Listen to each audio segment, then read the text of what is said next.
Naturally, we appreciate your high position. But we also appreciate that your income as such cannot even cope with the interest of your obligation to our institution.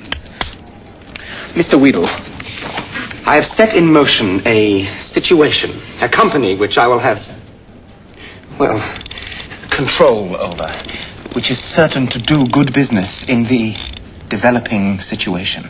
Developing situation? Very good business. When will this be? Very soon, I hope. How soon? May we inquire? You certainly press, Mr. Weedle. It is your death, sir, which press. I hope to close this deal within a week. We give you 2 working days, sir.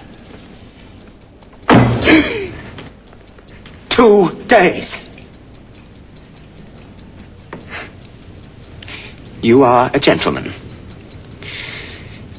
Thank you. It is a pleasure, sir, to do business with an honorable gentleman.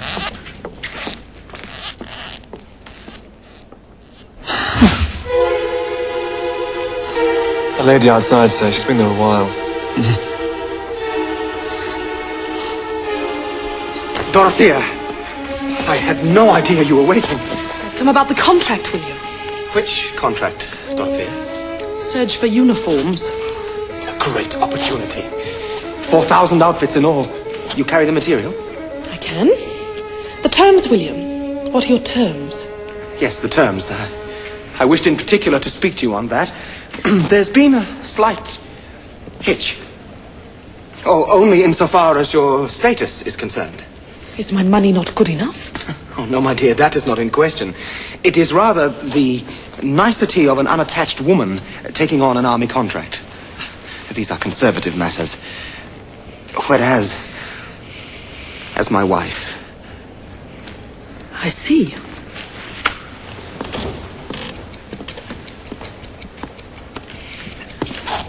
I'm offering a partnership in every sense of the word.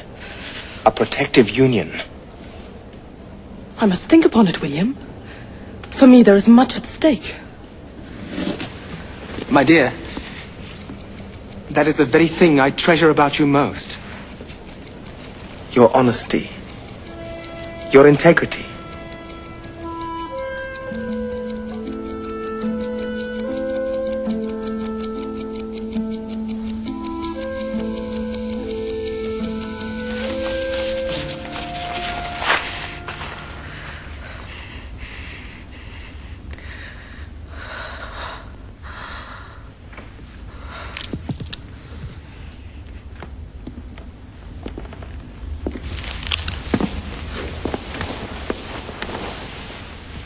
Shan't keep you a minute.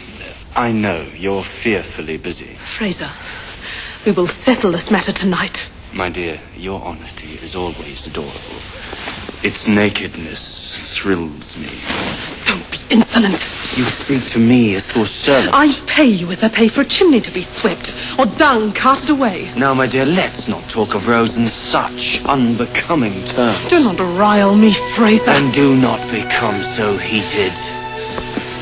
People might mistake our relationship. This has to end. End?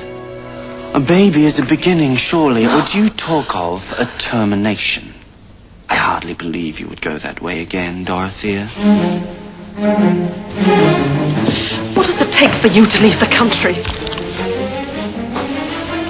Well...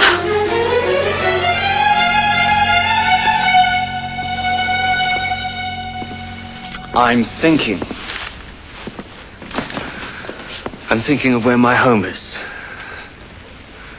My mother's family hardly know me. And to white people, to you, I'm a sullied article, a cracked vessel, a stained sheep. Leave this country, Fraser. Grant me this, at least, a chance to remake Rose's life. You are asking me. I cannot beg. No, those days between us are over. Forgotten. Forgotten. I recall only my loss of self. And shame. No sweet cries, no tenderness. Nothing. I pity a woman who can feel nothing.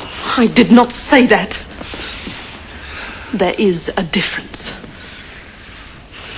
This money will be yours if you go. Otherwise, there is nothing. Nothing. Think on it carefully, Fraser. Judge well. Now, Dorothy, of all people, you know I am a man of instinct, of sudden swerves, and dives who hardly knows what he does till he does it. Give Rose her freedom. And you yours, Dorothy.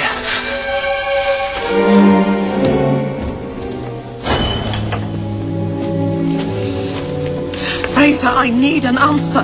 In due course, milady.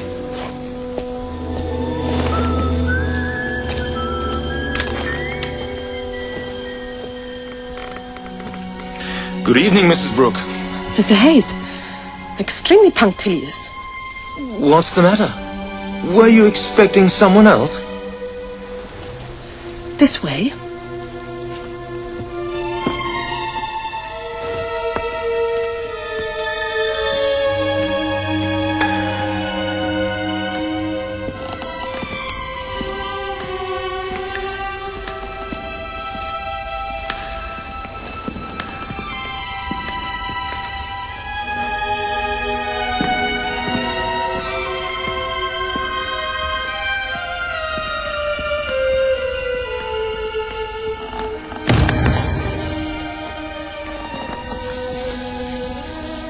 I'd heard the colonies were good for self-advancement. For those who work hard. You're a woman who gets what she wants, I see that. Please, I have no time for... Calm. A few pleasantries can't hurt. I'm a new man, Mrs. Brooke. Miss Brooke. I beg your pardon. Surely. There is nothing to be pardoned.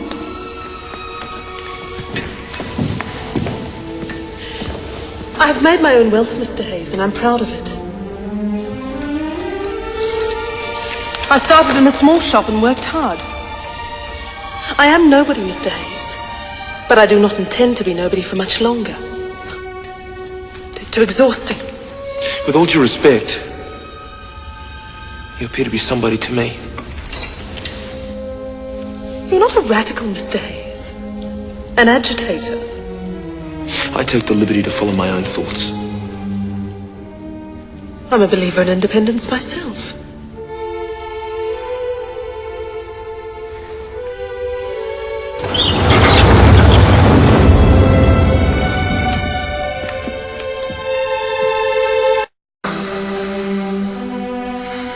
You were a beautiful sight down at the wharf.